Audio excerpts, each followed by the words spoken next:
Hi everyone, I am at the MAC in Belfast and I am lucky enough to have had a bit of a preview of Distortion, which gets its digital premiere on September the 30th. I'm going to be joined by the director, the writer and one of the stars of the play. And you can find out more at the MAC live. What is it again? I'm Rhiann Jeffrey and I'm the director of Distortion. I'm Mary Moulds and I am one of the actors in Distortion. One of the stars of the show. Yeah, one of the stars. What's your character called? Heather. And my name is Amanda Verlaque and I wrote Distortion. And who wants to tell us what Distortion's about? Well, you think we'd all know by now. You think we'd all know by now. It's about politics, hypocrisy, homophobia, misogyny in contemporary Northern Ireland. And it has themes that are quite particular to Northern Ireland, but also universal common denominators on those themes. It's about a homophobic minister who resigns in disgrace and an up-and-coming young political party headed by a husband and wife team who are after his seat because there's going to be a by-election. And so they hire this very, very famous provocative PR guru to help them get ready for the by-election and to win over a jaded electorate. But of course, you get 3 people in a room, you know, things start to play out not as planned. Very good. And Mary, tell us a little bit about your character and what she's like. I play the character of Heather. She's a she's a businesswoman. She's quite a powerful woman in her own right, and she is a caring person. She cares for like people in the community. You know, she would like to give back, but she is in a situation where she feels that she can't kind of move left or right, you know, so because of that and her marriage to Kevin, she sort of, what would you say without saying it? She without kind saying of, too much. I'm trying to she bites not give off the game away. Yeah, she bites off more than she can chew. Some people should say she's a self-made, award-winning businesswoman, and she should maybe have stuck with that.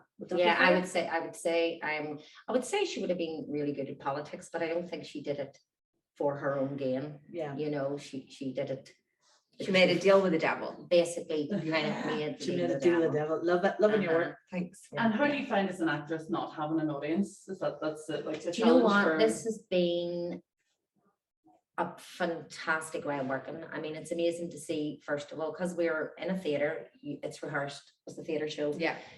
And then you've got the film crew that come in to film it. So you've got 2 technical sides that work in completely different ways, but get the same product, if you know, at the end of the day. And what we love about the filming of it is that in theatre, you don't get to see everybody's reaction when you go out, and you get to do it once, which is brilliant. I love it. God bless it. But this way is just so new and fresh, and you know, you get to see close-ups of everybody and their reactions, and how it was magical to watch the technical crew and the film crew and how they came together, and just it's just something magical about it. Yeah, it's like 2 worlds colliding that haven't really historically worked together before. So we learned a lot, I think it's fair to say. That, you know, there's some challenges, but I think the end product will be totally worth the whole process. But the beauty of it is that everybody is in this at the same time, at the same pace, so we're all learning together. Absolutely. And it's just a magical place to be, because every single person has been just incredible from the beginning of this process, rehearsals. Well, most of them. 6 stars. Diva. And obviously the theatre, the arts is one of the sectors that's kind of been at the very last whenever it comes to ease-ins. Like, how do you feel the audiences are going to respond to this new way of consuming theatre? I mean, I think we've had so much digital presence over the past year, but like theatre makers aren't filmmakers. It's a real sort of different set of skills. So I think everyone has learned, you know, so much in the past year, but this for me is like fully hybrid.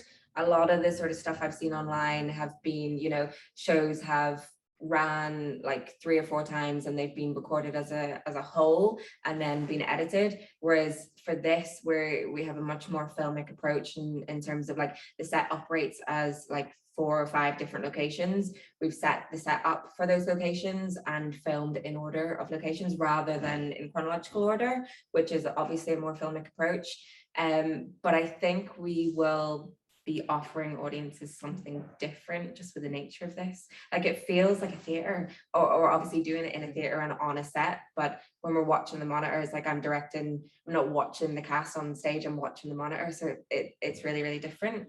But I think it kind of marriages like, you know, the best of both worlds. And it also opens up the play to audiences that may not necessarily be able to get to Belfast. Absolutely. Accessibility is key in this current, you know, climate. So I think like our hope is that, you know, it's seen on an international platform and maybe gets picked up by producers in America or, you know, somewhere further afield. And I think, you know, we have a real opportunity in our hands with this one.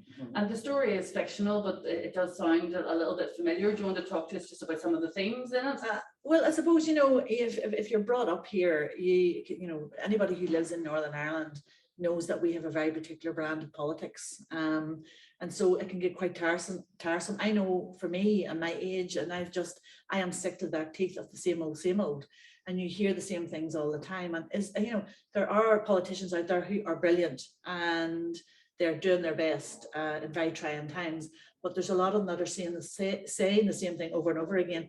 And I think it holds us up.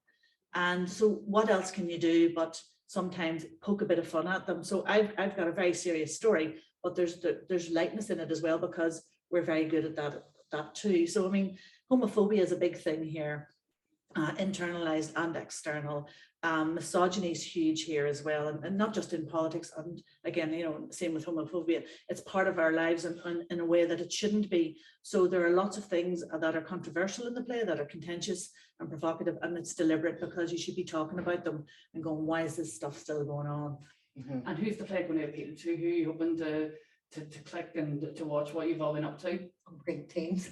Over 18s. No, over 14s. Yeah, over 14s, over 60s. I think it's Everyone. There's something there for every generation. That, you know, anybody who's interested in Northern Ireland, anybody who's interested in politics, anybody who's interested in equality and justice and being seen, being heard properly, anybody who's sick and tired of getting their eye wiped with the same old nonsense all the time. Yeah, and although the story is local, it is also universal. It's about representation and, you know, the people that are speaking for us as a community, and I think that translates, you know, far and wide. It's really entertaining. It's very sexy. You know, there's so she won't admit it. She's fired. But yeah, I mean, I think the audience will get so much out of it. I just cannot wait to see it. Yeah, it's actually something that I don't think a Northern Irish audience have seen before. I don't think so. I don't think this will have been done before. I think it's stretching theatrical boundaries. Which is a great thing. Yeah. And also for Rhiann, because you have a theatre background and this is film, so you actually, when I'm watching you, you're not only directing theatre, but you're directing film as well. So basically she's been cloned, but she hasn't let on. Nobody wants that or needs that. And is there anything else that you would want to tell people about the play?